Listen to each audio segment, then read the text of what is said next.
জীবনে শুধুমাত্র সরকারি চাকরি পাইলে আমি সফল। এবং এখন যেটা দেখা যায় আসলে একজন আউটসোর্সার বা অনলাইন যারা কাজ করে এদের কাছে কেউ বিয়ে দেয় না, বা এদেরকে সামাজিকভাবে মানুষ অনেক বেশি অবহেলা দৃষ্টিতে দেখে। ভবিষ্যতে দেখা যাবে একজন বেসরকারি করা মানুষকেও আসলে মানুষ হিসেবে মনে করবে না। হাবিবুর রহমান জিহাদ, আমি ঢাকা বিশ্ববিদ্যালয়ের শান্তি ও সংঘর্ষ অধ্যয়ন বিভাগের প্রশ্ন। বাংলাদেশ একটা থার্ড ওয়ার্ল্ড কান্ট্রি, এবং থার্ড ওয়ার্ল্ড কান্ট্রি হতে এই দেশগুলোতে এন্টারপ্রেনারশিপ থেকে শুরু করে এই ধরনের জায়গাগুলোতে খুব বেশি ঘাটতি, এবং তার কারণে দেখা যায় এখানে যে তরুণ সমাজ বা যুব সমাজ শিক্ষিত এরা প্রত্যেকটা সরকারি চাকরির দিকে ঝুঁকে যায়। এরকম একটা প্রেক্ষাপটে সরকার যখন বারবার এই সরকারি চাকরির মতো বিষয়গুলোকে এই পরিমাণ ইনসেন্টিভ দেয়, তখন দেখা যায় মানুষের উদ্যোক্তা হওয়ার যে জায়গাটা প্রাথমিকভাবে অনেক বেশি কমে যাবে। এবং কমে যাওয়ার ফলশ্রুতিতে যেটা হবে, আমাদের দেশে এমনিতে বর্তমানে 18 থেকে 25 লাখ বেকার আছে, ভবিষ্যতে বেকারত্বের হারটা অনেক বেশি বাড়বে। এটার ফলশ্রুতিতে আমরা আরেকটা বিষয় দেখবো, সেটা হতে পারে কি হতে পারে, মানুষ আসলে আগে যেরকম সরকারি চাকরির জন্য আবেদনের কাছে প্রশ্ন কিন্তু আগে 5 লাখ টাকা দিতে প্রশ্ন কিন্তু এখন তার সেখানে 20 লাখ টাকা দিতে থাকবে। তার মানে এই সরকারি চাকরির ক্ষেত্রে আগে মানুষ দুর্নীতি করে চাকরি পাওয়ার যে রেশিওটা এটার মতো অনেক বেশি বাড়বে। এখানে সরকার যদি এরকম একটা নির্দিষ্ট ক্রাইটেরিয়া দিয়ে দিত যে আমি হচ্ছে সরকারি চাকরিকে নিয়মের মধ্যে আনবো, অর্থাৎ নিয়মটা এমন হতে পারে। উদ্দেশ্যে আমি একটা কথা বলি, সেটা হচ্ছে কি আমার কথাগুলো হয়তো খারাপ লাগতে পারে, আমি জানি না আসলে এই ভিডিওটা সবার কাছে পৌঁছাবে কিনা, তার আগে আমি বলে দিচ্ছি, যদি ভুল করে থাকি দৃষ্টিতে দেখবে।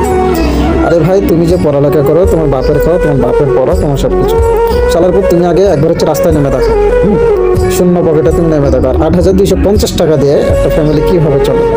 8,250 টাকা যদি পায় একজন সৈনিক, 9,000 টাকা যদি পায়, তার বেতন আসে 15,000 টাকা, সাপোজ 15,000 টাকা আসে।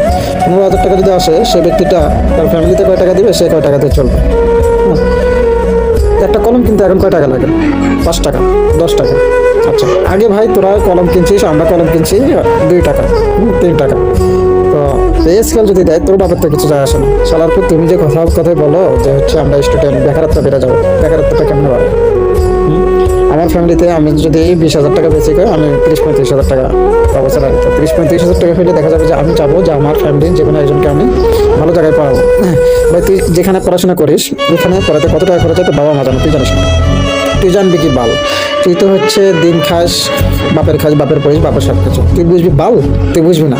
তো শালার পুত, এই জন্য বলতেছি স্টুডেন্ট মানুষ, হ্যাঁ, তো নিজে যে পর্যায়ে গেছিস এই পর্যায়ে নিজেকে দাঁড় করাতে একবার একটু রাস্তায় তুই বের হবে।